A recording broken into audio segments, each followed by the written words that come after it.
अस्सलाम वालेकुम स्टूडेंट्स, हम पढ़ रहे हैं 10th क्लास फिजिक्स का चैप्टर 18 और आज का हमारा टॉपिक है 18.4 दैट इज़ न्यूक्लियर ट्रांसम्यूटेशंस। स्टूडेंट्स, चूँकि इससे पहले हमने नेचुरल रेडिएक्टिविटी के बारे में पढ़ा और हमने कहा कि नेचुरल रेडिएक्टिविटी एक स्पॉन्टेनियस प्रोसेस है किसी भी अनस्टेबल न्यूक्लियस में से जब रेडिएशंस की एमिट्स होती, यानी अल्फ़ा बीटा गामा रेडिएशंस की एमिट होती है। ऐसी रेडिएशंस को हम रेडियोएक्टिविटी का प्रोसेस कहते हैं और ये रेडिएशंस इनसाइड द न्यूक्लियस होती हैं। क्लियर? यानी ये जो फिनोमेना है ये न्यूक्लियर फिनोमेना है बिकॉज इसका जो सेंटर है, ओरिजिन्स है, वो न्यूक्लियस के अंदर से होता है। ये रेडिएशंस न्यूक्लियस के अंदर से होती हैं, दैट्स वाई हम ये कहते हैं दैट्स अ न्यूक्लियर फिनोमेना। अब न्यूक्लियर के साथ एक नई टर्म ऐड हो चुकी है, दैट इज़ ट्रांसम्यूटेशंस। स्टूडेंट्स, ट्रांसम्यूटेशंस वर्ड्स कहते हैं कि जब हमारे पास एक न्यूक्लाई अनस्टेबल होता है, एक अनस्टेबल न्यूक्लाई जब जब रेडिएशंस को एमिट करता है, यानी अल्फ़ा बीटा गामा रेडिएशंस को एमिट करता है, एंड दैट केस वो ट्रांसम्यूट होता है, एक्सचेंज होता है। ठीक है, same nucleus alpha beta gamma radiations को एमिट करने के बाद एक्सचेंज हो जाता है किसी दूसरे न्यूक्लियस में।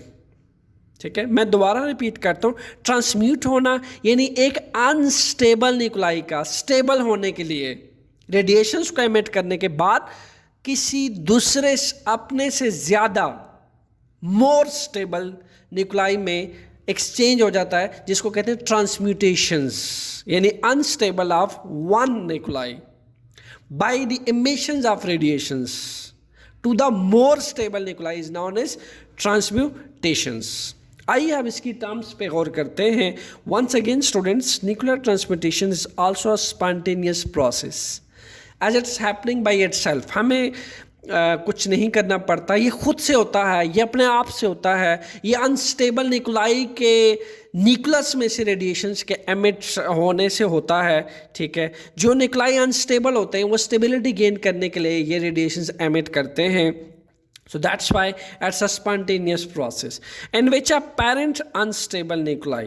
अब हमने चूंकि कहा कि इसमें जो आपके पास एक किस न्यूक्लाई में से रेडिएशन एमिट होती है? अनस्टेबल। हर न्यूक्लाई थोड़ा ही रेडिएशन एमिट कर सकता है, नेवर। बल्कि कौन सा न्यूक्लाई? वो न्यूक्लाई जो अनस्टेबल है। तो अनस्टेबल न्यूक्लाई को यहाँ पे हमने क्या बोल दिया? Parents nuclide, parents unstable nuclide.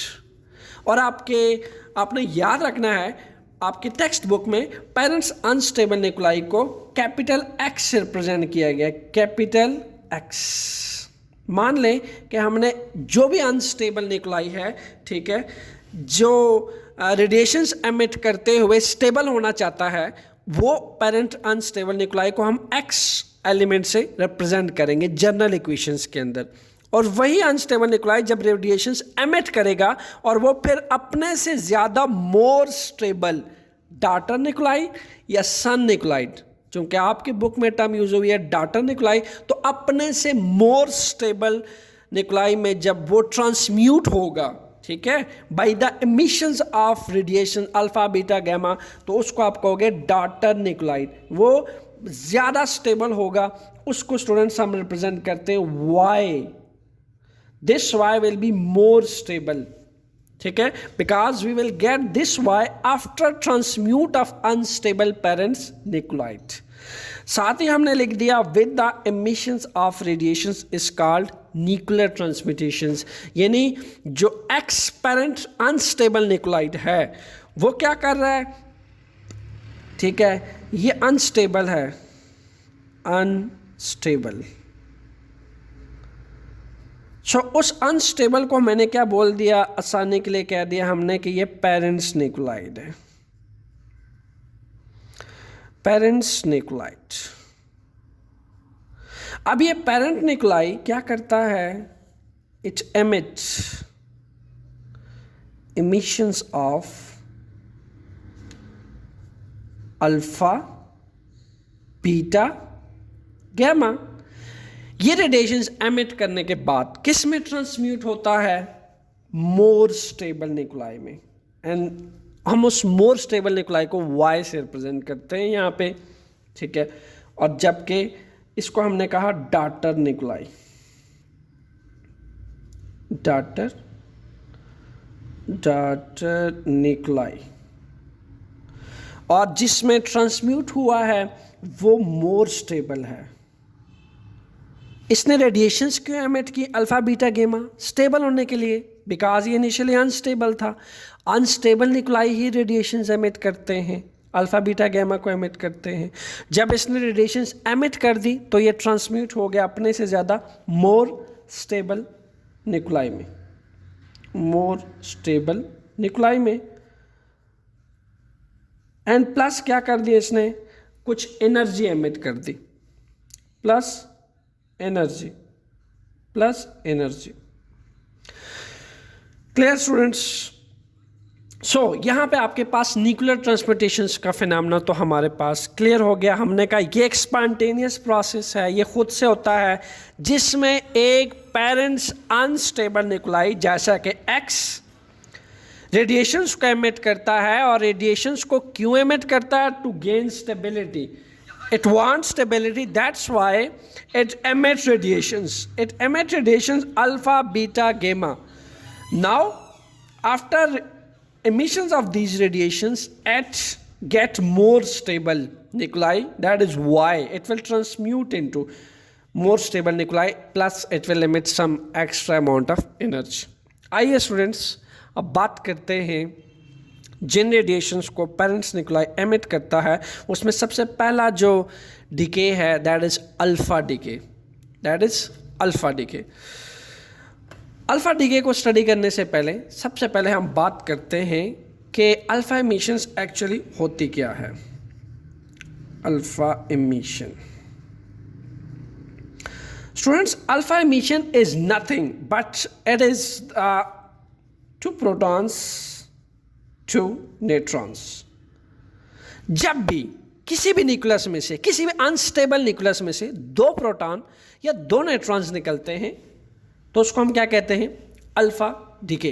यानी हम यहाँ पे प्रेजेंटेशंस कर सकते हैं। अल्फा डिके कब होता है? जब भी किसी न्यूक्लियस में से 2 प्रोटॉन या फिर 2 न्यूट्रॉन्स निकलते हैं, ऐसे को हम कहते हैं अल्फा डिके। सो अगर हम अल्फा पार्टिकल की बात करें, अल्फा पार्टिकल, अल्फा पार्टिकल के ऊपर स्टूडेंट्स क्या होता है? एक पॉजिटिव चार्ज होता है। कौन सा चार्ज होता है? Positive charge. कितना चार्ज होता है? +2 का चार्ज होता है। +2 का चार्ज क्यों होता है? +2 चार्ज क्योंकि अल्फा पार्टिकल में से की एमिशंस कब होती है? जब किसी भी न्यूक्लियस में से 2 प्रोटॉन्स निकलते हैं। न्यूट्रॉन्स के ऊपर तो चार्ज होता ही नहीं है, प्रोटॉन के ऊपर चार्ज होता है। तो चूंकि 2 प्रोटॉन्स होते हैं तो फिर अल्फा पार्टिकल पर कौन सा चार्ज होता है? +2 चार्ज होता है।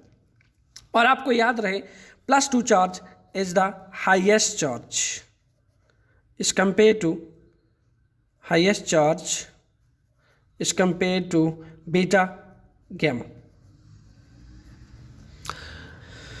So +2 charge is the highest charge students is compared to beta gamma। और इसी हाईएस्ट चार्ज की वजह से, क्योंकि इसका चार्ज बहुत हाईएस्ट है, that's why it ionize gas with maximum ionization power. Due to highest charge it ionize gases with maximum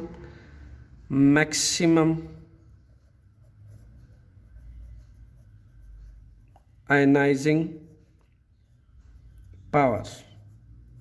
ऐसा क्यों है स्टूडेंट? देखिए, चूंकि चार्ज बहुत हैवी है, हैवी चार्ज है। अब हाईएस्ट चार्ज जब भी गैसेस पार्टिकल में से, लाइक ये गैसेस पार्टिकल, ठीक है, जब ये रेडिएशंस गैसेस पार्टिकल में से पास करती हैं तो हैवी चार्ज होने की वजह से ये उनको आयनाइज कर देती है। इनिशियली जो है कोई भी एटम न्यूट्रल होता है, उसके ऊपर कोई चार्ज नहीं होता।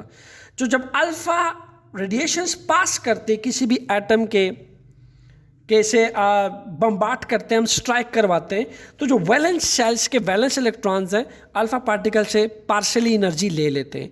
अब वैलेंस इलेक्ट्रॉन जब एनर्जी लेता है, इन दैट केस इलेक्ट्रॉन्स को निकाल बाहर फेंकता है alpha particle.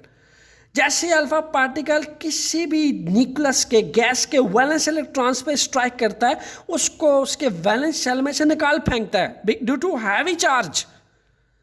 So this heavy charge will strike with the valence electrons, it gets out of that electron from the atom. Clear?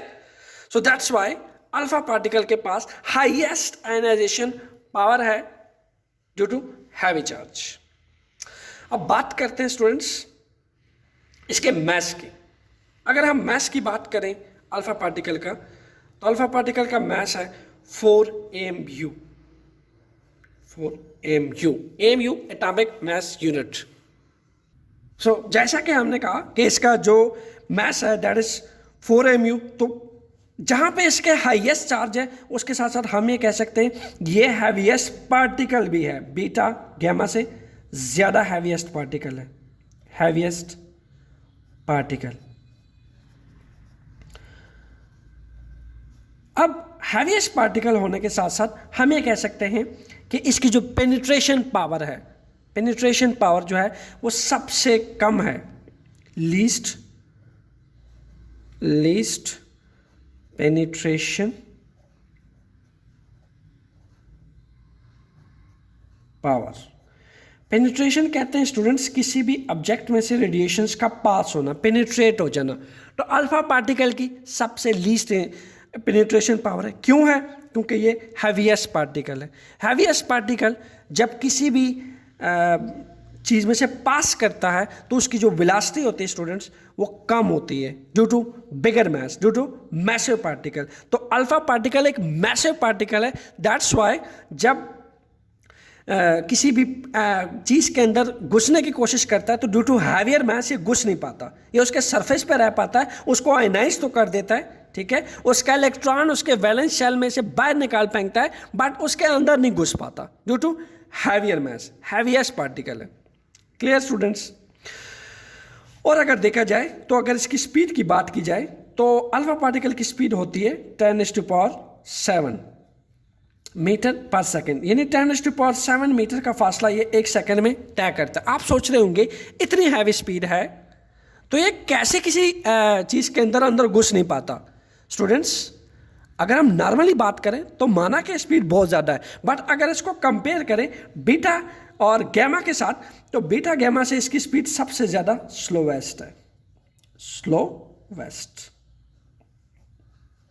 और वैसे भी आपने देखा होगा heavier the mass of the object the less speed they cover, because heavier massive objects have more resistance, more fraction they faced. Clear? So that's why heavier particles, heavier massive particle cannot move with very efficient speed like alpha particles. So alpha particle की बात की जाए positive charge है, +2 का charge है, heaviest charge है compare to beta और gamma से हाईएस्ट चार्ज है इसके ऊपर. हाईएस्ट चार्ज होने की वजह से इसकी मैक्सिमम आयनाइजिंग पावर है. जिस एटम में से पास करता है यानी गुजरने की कोशिश करता है उस एटम का इलेक्ट्रॉन आयनाइज कर देता है, उस एटम को आयनाइज कर देता है, ठीक है. जब इलेक्ट्रॉन निकलता है वैलेंस शेल में से तो एटम आयनाइज हो जाता है. दूसरा इसका जो मास है वो 4m एटॉमिक मास यूनिट है, यानी हैवीएस्ट पार्टिकल है. हैवीएस्ट पार्टिकल होने की वजह से इसकी जो पेनिट्रेशन पावर है, अंदर एटम के अंदर घुसने की पावर है, ऑब्जेक्ट के अंदर घुसने की पावर है, वो कम है, लीस्ट है, because due to heavy mass. और इसकी जो स्पीड है that is 10⁻⁷. Slowest is compare to beta in gamma. So students अब बात करते हैं अल्फा इमिशंस की. जनरल इक्वेशन अगर देखें तो एक्स एक पेरेंट्स न्यूक्लाइड है जो कि अनस्टेबल है और एक पेरेंट्स न्यूक्लाई अनस्टेबल होने की वजह से स्टेबिलिटी गेन करने के लिए रेडिएशन एमिट करता है. यहाँ पे जनरल इक्वेशन में देखा जा सकता है एक एक्स पेरेंट्स अनस्टेबल न्यूक्लाई ने क्या किया, रेडिएशन एमिट की, ठीक है, यानी अल्फा डीके किया, अल्फा रेडिएशंस को एमिट किया. क्यों एमिट किया? क्योंकि अपने से मोर स्टेबल न्यूक्लाई में ट्रांसम्यूट होना चाह रहा था. ट्रांसम्यूटेशन किस में चाह रहा था? अपने से मोर स्टेबल न्यूक्लाई में. तो Y is more stable nuclei, ठीक है, more stable nuclei plus alpha radiation को एमिट किया प्लस कुछ एनर्जी एमिट की. Clear students? तो अल्फा इमिशंस में क्या होता है, हमारे पास यहाँ पे ए जो है that is mass number, Z is atomic number. Mass number में से हमेशा 4 माइनस होता है और एटॉमिक नंबर में से हमेशा 2 माइनस होता है। मैं क्लियर कट बात करूं तो प्रोटॉन में से आप 2 कम करें तो Z-2 बनता है, और न्यूक्लियंस जो कि प्रोटॉन्स और न्यूट्रॉन्स का सम A होता है उसमें से 4 कम करें तो हमारे पास डॉटर न्यूक्लाई बनता है। प्लस अल्फा डीके, हमने कहा जब भी किसी न्यूक्लियस में से 2 प्रोटॉन्स और 2 न्यूट्रॉन्स निकलते हैं तो हमारे पास क्या होता है, तो हमारे पास अल्फा डीके होता है, अल्फा इमिशंस होती हैं, प्लस एनर्जी। आइए एक एग्जांपल देख लेते हैं स्टूडेंट्स। एक रेडियम एक अनस्टेबल न्यूक्लाई है, 226 उसका मास नंबर है और 88 जो है वो उसका एटॉमिक नंबर है। इसकी जगह पर मैं लिख लेता हूँ 226 और Z की जगह पे मैं लिख लेता हूँ 88। चूंकि ग्रेटर देन 80 है तो हमने लास्ट टाइम कहा था कि जितने भी एलिमेंट है मोस्टली जो ग्रेटर देन 80 प्रोटॉन नंबर के साथ है, Z नंबर के साथ है, they all are radioactive, means कि दे वो स्पॉन्टेनियसली रेडिएशन एमिट करते हैं स्टेबल होने के लिए। सो क्या हुआ, यहाँ पे हमारे पास एक डॉटर न्यूक्लाई आएगा 226 minus 4, what we will get 222, 4 को माइनस करने से। सेकेंडली हमारे पास 88 माइनस 2 86। अब आप अगर पीरियोडिक टेबल को ज़रा जांच पड़ताल करें तो आपके पास जो ये अनस्टेबल पेरेंट न्यूक्लाई ट्रांसम्यूट हुआ है अपने से ज़्यादा स्टेबल डॉटर न्यूक्लाई में, दैट इज रेडॉन। इस एलिमेंट का क्या नाम होगा, रेडॉन, और इसका सिंबल है RN, that is actually radon. और जो आपके पास पेरेंट्स अनस्टेबल न्यूक्लाई था दैट इज रेडियम। एक्स की जगह पे आप क्या लिख सकते हो, radium, RA, that is radium. Radium भी के पास 88 इसका एटॉमिक नंबर था, मास नंबर 226 था। अनस्टेबल होने की वजह से इसने रेडिएशंस को एमिट किया ताकि अपने से ज़्यादा पावरफुल मोर स्टेबल न्यूक्लाई में ट्रांसम्यूट हो सके। सो ये ट्रांसम्यूट हुआ और जो अपने से ज़्यादा स्टेबल में ट्रांसम्यूट हुआ दैट इज रेडॉन। और रेडॉन अब जो जब भी आपके पास अल्फा इमिशंस होती हैं तो हमारे पास A से 4 माइनस होता है, Z से 2 माइनस होता है, तो अपने से ज़्यादा डॉटर में जो हुआ दैट इज रेडॉन। प्लस इसने अल्फा पार्टिकल्स को डिके किया 4 मास नंबर के साथ, 2 प्रोटॉन के साथ, प्लस इसने एनर्जी एमिट की। सो this is the general example of which one, general example of alpha decay. अच्छा, याद रहे आपको स्टूडेंट्स, हमेशा हमारे पास जो न्यूक्लियर रिएक्शंस होते हैं दे should be balanced from right side and left side. कैसे बोला, देखिए लेफ्ट साइड पे हमारे पास अगर आप रेडियम को देखें तो 226 मास नंबर है, यहाँ पे देखा जा सकता है 4 + 222 226 मास नंबर बैलेंस हो रहा है। इसी तरीके से अगर आप एटॉमिक नंबर को देखें तो 86 + 2 88। So equation nuclear reaction should be balance from left to right. जितना एटॉमिक ए जो है जितने लेफ्ट साइड पे हैं उतने ए राइट साइड पे होने चाहिए। After additions they should be balanced. इसी तरीके से आपके पास जितना Z आपके लेफ्ट साइड पे उतना Z राइट साइड पे होना चाहिए। It should be balanced. Clear student, आइए अब बात करते हैं बीटा डीके की। सो स्टूडेंट्स, अगर हम बीटा डीके की बात करें then beta particle is nothing, beta particle is nothing but a fast moving electron, fast moving electron.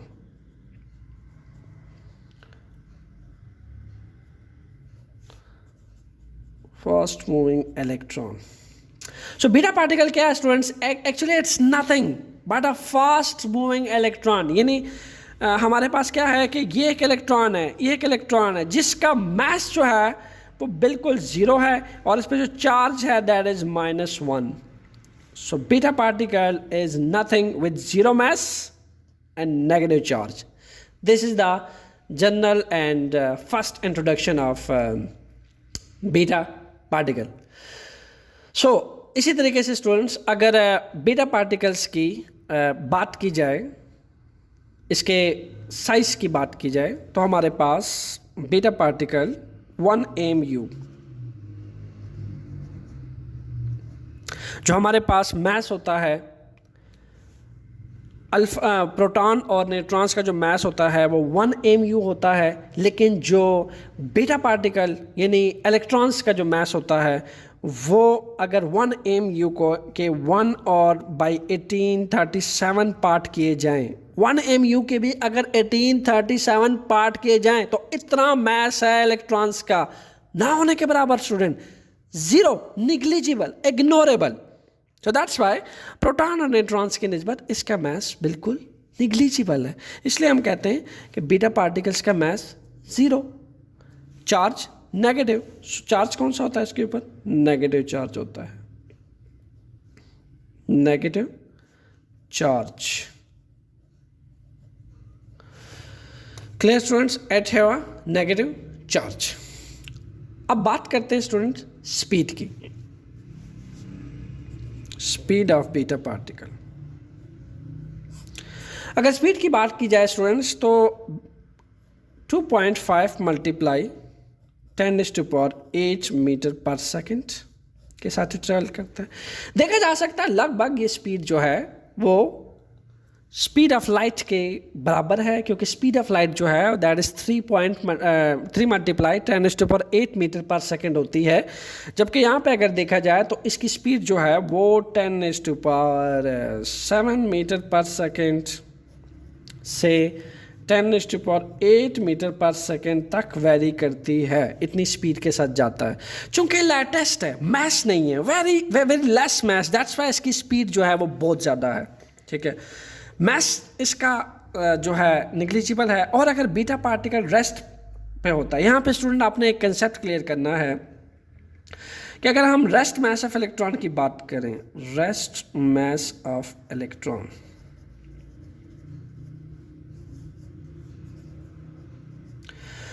Rest mass of electron की बात करें तो वो हमारे पास होती है 9.1 मल्टीप्लाई 10⁻31 kg। लेकिन सवाल ये पैदा होता है, क्या जब बीटा पार्टिकल यानी नेगेटिव इलेक्ट्रॉन एक अनस्टेबल न्यूक्लियस से रेडिएशंस की फॉर्म में निकलेगा, क्या इसका मैस यही होगा? The answer is no, because according to Einstein mass energy theory, Einstein कहता है कि जब भी कोई smallest particle, very very small particle like a negative electron, like a negative beta particle, उसका मैस अनडिफाइंड होता है, ठीक है, वो अपने रेस्ट मैस से मूव नहीं करता, because beta particle is a very fast moving electrons.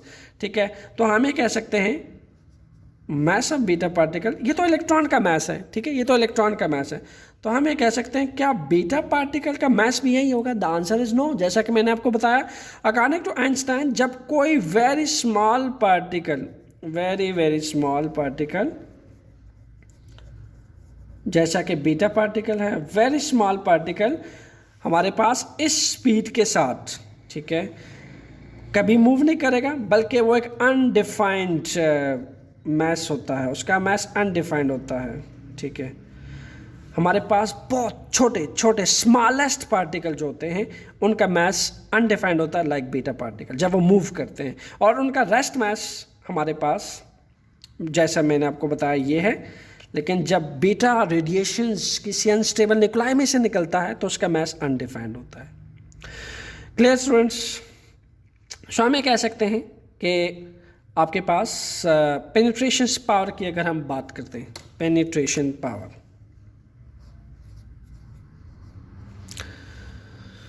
What about the penetration power of beta particle? Penetration power, students keep in mind, चूँकि हमें पता है कि जो आपके पास जो नेगेटिव इलेक्ट्रॉन्स है उसके पास उसका मैस जो है वो अनडिफाइंड है, नहीं, उसका मैस अनडिफाइंड होने की वजह से बहुत छोटा भी है, निग्लिजिबल है, इग्नोरेबल है। ठीक है, तो उसकी जो स्पीड है that is almost close to about speed of light. तो इतने मोर स्पीड होने की वजह से इसकी penetration power, more penetration power है, more penetration power than alpha, alpha से ज़्यादा पेनिट्रेट करता है, ज़्यादा अंदर घुसता है। जब किसी चीज़ रेडिएशंस किसी चीज़ के साथ टकराती हैं तो एन हो के अंदर जाती हैं, अल्फा से ज़्यादा, बट स्टूडेंट गैमा से कम, अल्फा से ज़्यादा गैमा से कम। इसी तरीके से अगर हम बात करते हैं आयनाइजेशन पावर की, ये तो थी पेनिट्रेटिंग पावर, आयनाइजिंग पावर।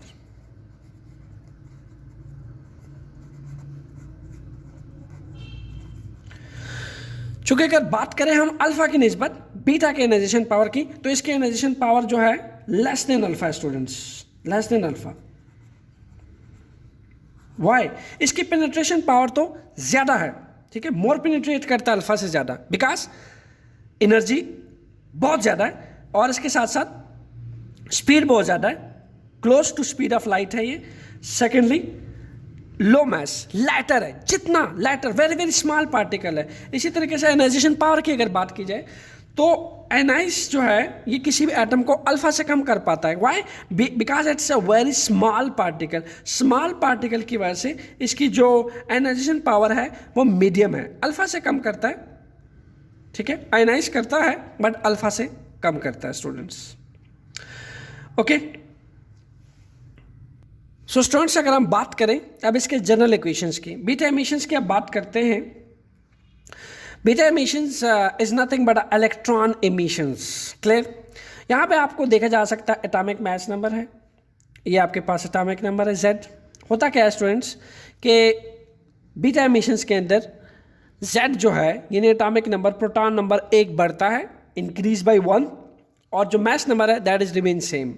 इसी तरीके से कोई भी पेरेंट्स अनस्टेबल Z कोई अनस्टेबल न्यूक्लाई है और वो स्टेबल होना चाहता है, यानी वो ट्रांसम्यूट होना चाहता है किसी Y more stable daughter nuclei में। यहाँ भी ऐसा ही हुआ, किसी पेरेंट्स अनस्टेबल न्यूक्लाई ने बीटा पार्टिकल को एमिट किया, यानी नेगेटिव इलेक्ट्रॉन्स को एमिट किया with zero mass and negative charge -1। चूंकि बीटा पार्टिकल का मास अनडिफाइंड है यानी जीरो है, ठीक है, इसका मास जीरो होता है, दैट्स वाई -1। इसी तरीके से प्लस कुछ एनर्जी क्या की इसने, रेडिएट की। तो बीटा एमिशंस में क्या होता है, हमारे पास जो Z नंबर है, proton number that increase by 1, A number remain same, plus electrons को एमिट किया, प्लस कुछ एनर्जी एमिट की। इसकी एग्जांपल देख लेते हैं। जैसा कि हमारे पास कार्बन को देख लीजिए, A जो है हमारे पास दैट इज 14, और जो हमारे पास Z है that is about 6 and that is unstable. Okay, यहां पे अब आप देख लें कि हमारे पास 6 + 1 7, बिकॉज Z नंबर क्या होते हैं, एक बढ़ता है, ठीक है, कोई भी Y है, ठीक है, लेट्स सपोज कोई Y है, 6 + 1 7, और A तो रिमेन सेम यानी A इज 14। तो आप सोच रहे होंगे ये कौन सा एलिमेंट है, गैस, नाइट्रोजन, एट्स नाइट्रोजन। 7 14 प्लस क्या किया, इसी एक अनस्टेबल न्यूक्लाई ने यानी कार्बन ने 14/6 ने यहां से बीटा पार्टिकल एमिट किया, रेडिएशंस एमिट की स्टेबल होने के लिए। जब ये कोई भी बीटा एमिशंस होती है तो उसमें एक unstable parent nuclei beta particle को एमिट करता है, ठीक है, with negative charge like that, negative charge with zero mass plus कुछ एनर्जी। So this is the general equation explanation of beta decay. आपने देखा कि यहाँ पे भी जो न्यूक्लियर रिएक्शन है इट शुड बी बैलेंस्ड। अगर आप इसको इस इक्वेशंस को देखना चाहते हैं 14/6 के साथ, तो यहाँ पे आपके पास 14 + 0 again balanced, A remain same, similarly 7 - 1 6 again balanced. तो बीटा एमिशंस में जब नेगेटिव इलेक्ट्रॉन निकलता है उसमें नेगेटिव चार्ज होता है, 7 - 1 6, 0 + 14 14। Nuclear reaction from left to right they always should be balanced. Clear? Nuclear reaction हमेशा बैलेंस्ड होना चाहिए students. So this is the beta particle explanation. हमने कहा कि चूंकि एक फास्ट मूविंग इलेक्ट्रॉन होता है, इस पर नेगेटिव चार्ज होता है, ठीक है, और इसके साथ साथ प्रोटॉन और न्यूट्रॉन्स का जो मास होता है दैट इज 1 mu, बट जो आपके पास इलेक्ट्रॉन्स का मास होता है वो 1 mu का 1 और 1/1837 पार्ट होता है, यानी इतना स्मॉलेस्ट होता है। स्पीड इसकी लगभग स्पीड ऑफ लाइट के क्लोजेस्ट है, लेकिन चूंकि हमने कहा कि इलेक्ट्रॉन्स का जो रेस्ट मास है वो ये है, ठीक है। लेकिन जब इलेक्ट्रॉन रेडिएशंस की फॉर्म में निकलता है, बीटा पार्टिकल रेडिएशंस की फॉर्म में निकलता है, तो चूंकि इसका size very very small particle होने की वजह से अनडिफाइंड होता है, यानी हम कहते हैं मास बीटा पार्टिकल का वेरी करता है, variable mass is variable, beta particle का मास वेरिएबल है। ये हमें आइंस्टाइन मास एनर्जी थ्योरी से पता चला था कि जो चीज़ें स्पीड ऑफ लाइट से ट्रेवल करती हैं, बहुत छोटे पार्टिकल स्पीड ऑफ लाइट से ट्रेवल करते हैं, तो उनका मास अनडिफाइंड होता है, यानी वेरी करता है। इसी तरीके से हमने कहा कि बीटा पार्टिकल की पेनिट्रेशन पावर जो है वो अल्फा से ज़्यादा है, ज़्यादा पेनिट्रेट करता है। लाजमी सी बात है, छोटा है, स्पीड ज़्यादा है, अल्फा पार्टिकल से ज़्यादा स्पीड है। अल्फा पार्टिकल की स्पीड मैक्सिमम 10⁻7 थी, जबकि इसकी स्पीड जो है मैक्सिमम 10⁸ है। तो ये अंदर घुस जाता है, ठीक है, इनर पार्ट तक इसकी रसाई होती है due to more speed than alpha particle. इसी तरीके से एनाइजेशन पावर लेस है। क्यों लेस है? क्योंकि अल्फा पार्टिकल हैवीएस्ट पार्टिकल है, चार्ज उसके ऊपर हैवीएस्ट है, ठीक है। अगर आप अल्फा पार्टिकल का चार्ज देखें तो उसके ऊपर 2 प्रोटॉन्स थे प्लस 2 का चार्ज था। और इसी तरीके से अगर आप बीटा पार्टिकल की बात करें तो उसके ऊपर -1 चार्ज है विद 0 मास। तो -1 चार्ज और यहाँ पे +2 charge, so there is a difference in charge, so that's why ionisation power alpha की ज़्यादा है, बीटा की कम है। सो स्टूडेंट्स, आप लोग एक बात सोच रहे होंगे अभी कि अगर न्यूक्लियस को देखा जाए तो न्यूक्लियस के अंदर तो सिर्फ और सिर्फ प्रोटॉन होते हैं और न्यूट्रॉन्स होते हैं, जिनको न्यूक्लियॉन्स कहा जाता है। इसमें तो इलेक्ट्रॉन्स होते ही नहीं है। इलेक्ट्रॉन्स का पार्ट तो आउटसाइड द न्यूक्लियस है, शेल्स में और ऑर्बिट्स में होते हैं। और साथ ही हमने कहा कि जो रेडियो एक्टिविटी है, रेडियो एक्टिविटी कैसा फिनोमेना है? रेडियो एक्टिविटी एक न्यूक्लियर फिनोमेना है, न्यूक्लियर फिनोमेना।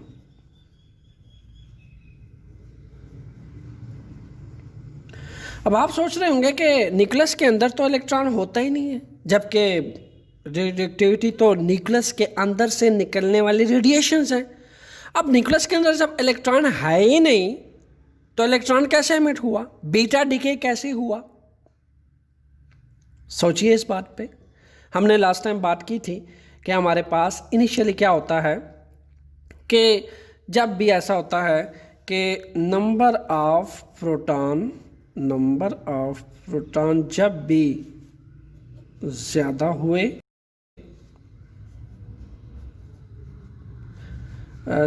ये नंबर ऑफ न्यूट्रॉन्स की बात करते हैं। नंबर ऑफ न्यूट्रॉन्स जब भी ज़्यादा हुए नंबर ऑफ प्रोटॉन से, तो हमारे पास क्या हुआ, वो तमाम के तमाम न्यूक्लाई क्या थे, अनस्टेबल थे। मैं ये नहीं कह रहा कि जब भी number of neutrons number of proton से ज़्यादा होंगे तो तमाम के तमाम न्यूक्लाई स्टेबल होंगे। नो, मैंने ऐसा नहीं कहा। मैं ये कह रहा हूँ नंबर ऑफ न्यूट्रॉन्स जब भी नंबर ऑफ प्रोटॉन से मैक्सिमम ऐसा हद तक पाया गया कि जब ज़्यादा थे, ठीक है, तो उस केस में वो रेडियो एक्टिविटी का फिनोमेना हुआ, वो न्यूक्लाई अनस्टेबल हुआ। आइए अब बात करते हैं स्टूडेंट, होता क्या है, इस चीज़ को एक्सप्लेन करते हैं कि बीटा डिके फिर कैसे होता है। इनसाइड न्यूक्लियस क्या होता है? न्यूक्लियस के एन साइड पे हमारे पास चूंकि न्यूट्रॉन्स और प्रोटॉन्स पाए जाते हैं, न्यूक्लियंस। आपको पता होना चाहिए स्टूडेंट्स कि प्रोटॉन का जो मास होता है that is about 1 mu, neutrons का जो मास होता है that is about 1 mu also. There masses are totally same, so that's why nucleus के अंदर न्यूट्रॉन जो है, न्यूट्रॉन्स का चूंकि मास अगर देखा जाए तो हमारे पास 1 mu होता है, ठीक है, मास नंबर, और इसके ऊपर चार्ज तो होता नहीं, 0 चार्ज। सो हम ये कह सकते हैं चार्ज इज 0, और मास जो है इसका that is about 1 MU, 1 atomic mass unit. तो न्यूट्रॉन्स और protons nucleus inside the nucleus एक दूसरे में बदलते रहते हैं, ठीक है। प्रोटॉन्स का क्या है स्टूडेंट्स, प्रोटॉन का 1 MU इसका मास नंबर है और इसका +1 चार्ज है, ठीक है, +1 चार्ज है, प्रोटॉन चार्ज +1, और इसके साथ साथ मास जो है इसका दैट इज 1 MU। अब होता क्या है स्टूडेंट्स के मैंने आपसे कहा था कि न्यूक्लियर रिएक्शन हमेशा बैलेंस्ड होता है। क्या होता है, बैलेंस्ड होता है। अब इस न्यूक्लियर रिएक्शन ने बैलेंस्ड होना है। अगर देखा जाए हमारे पास ये 1 है, ये 1 है, इसका मतलब ये हुआ कि यहाँ पे 0 आना चाहिए, क्लियर, क्योंकि ऑलरेडी बैलेंस्ड है। ये प्रोटॉन के साथ जो मास नंबर है यानी जो मास है प्रोटॉन का वो न्यूट्रॉन के मास के साथ बैलेंस्ड है ऑलरेडी, सो दैट्स वाई यहाँ पे मैं क्या लिखूंगा 0। सिमिलरली यहाँ पे अगर आप देखें 1 जबकि ये 0 है, ठीक है, ये अनबैलेंस्ड है, दैट शुड बी बैलेंस्ड, तो यहाँ पे क्या लिखा जाएगा -1, -1 +1 वी विल गेट 0। तो बैलेंस करने के लिए क्या होता है, यहाँ से एक बीटा पार्टिकल एनसेट से निकलता है। ये बीटा पार्टिकल जब एमिट होता है तो उसके साथ कुछ प्लस एनर्जी एमिट होती है, plus energy, clear student. Again मैं रिपीट करता चलूँ कि न्यूक्लियर रिएक्शन जितने भी होते हैं स्टूडेंट सारे के सारे बैलेंस्ड होते हैं। अब हमारे पास न्यूक्लियस के अंदर न्यूट्रॉन और प्रोटॉन एक दूसरे में ट्रांसम्यूट होते हैं, ठीक है, बदलते रहते हैं। इसका भी 1 MU मास, इसका भी 1 MU मास, चार्ज 0, चार्ज +1। अभी अगर न्यूट्रॉन चेंज हुआ, सपोज एक न्यूट्रॉन प्रोटॉन में चेंज हुआ तो 1 MU mass number, clear, A और ये Z, यहाँ पे 1 चार्ज +1, ओके, और यहाँ पे 0, न्यूट्रॉन के ऊपर तो चार्ज होता नहीं, क्योंकि मैंने आपसे कहा कि इन दोनों ने खुद को बैलेंस करना है, तो 1 ऑलरेडी बैलेंस्ड है तो यहाँ पे आएगा 0। यहाँ पे अगर देखा जाए 0 1 अनबैलेंस्ड है, यहाँ पे -1 लगाना पड़ेगा। ये क्या है, ये बीटा एमिशंस हो रही, ये क्या है, ये एक नेगेटिव इलेक्ट्रॉन निकला है। अब न्यूक्लियस के अंदर से क्या था, इलेक्ट्रॉन तो था नहीं, बट फिर भी क्या हुआ, जब भी न्यूट्रॉन प्रोटॉन में ट्रांसमिट होता है ऐसे वो रेडिएशन एमिट होती हैं न्यूक्लियस के अंदर से, जिसको बीटा डीके कहते हैं, जिसको बीटा एमिशंस कहते हैं। तो ये था उस सवाल का जवाब कि न्यूक्लियस के अंदर तो इलेक्ट्रॉन्स होता नहीं, तो फिर बीटा एमिशंस कहाँ से आया, ये था उसका आंसर। सो स्टूडेंट्स लास्ट में अगर हम अपने थर्ड पार्टिकल की बात करें दैट इज गैमा डीके की अगर बात की जाए तो gamma decay students it's what actually, gamma particle is light is nothing, it's a light, it's a energy, it's a wave, चूंकि रेडिएशंस की फॉर्म में आ रहा है तो वेव की फॉर्म में आ रहा है। फोटॉन, नो चार्ज, इसके ऊपर कोई चार्ज नहीं होता, no mass, no mass. Students होता क्या है, अब आप सोच रहे होंगे कि इसका ये एक एनर्जी भी है, लाइट वेव, फोटॉन वेव की फॉर्म में ट्रैवल कर रहा है, एक एनर्जी है, फोटॉन एनर्जी है आपके पास, वेव की फॉर्म में बाहर आ रहा है। अब आप सोच रहे होंगे कि इसका तो कोई चार्ज ही नहीं है, इसका मैस नहीं है, फिर ये न्यूक्लियस में से कैसे निकलता है।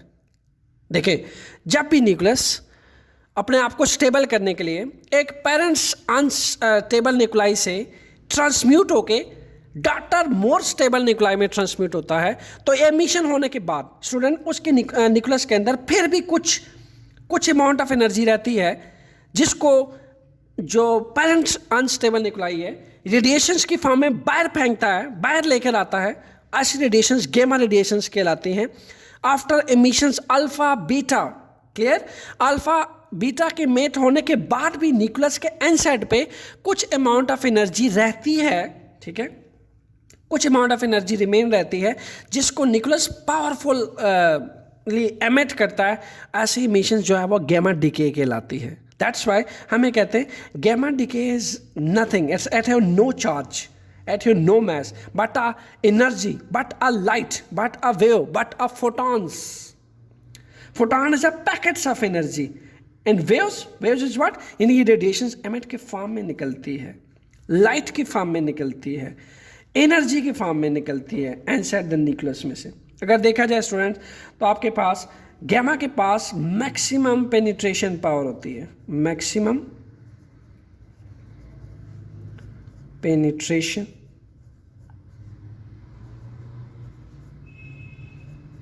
Power. Clear? Maximum penetration power क्यों होती है? देखिए, एक तो ये एनर्जी है, mess nothing, charge nothing.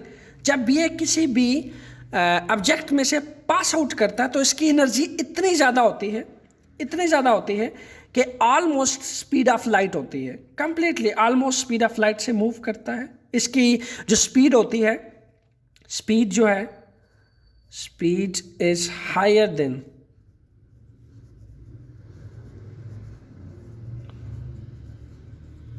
Alpha and beta.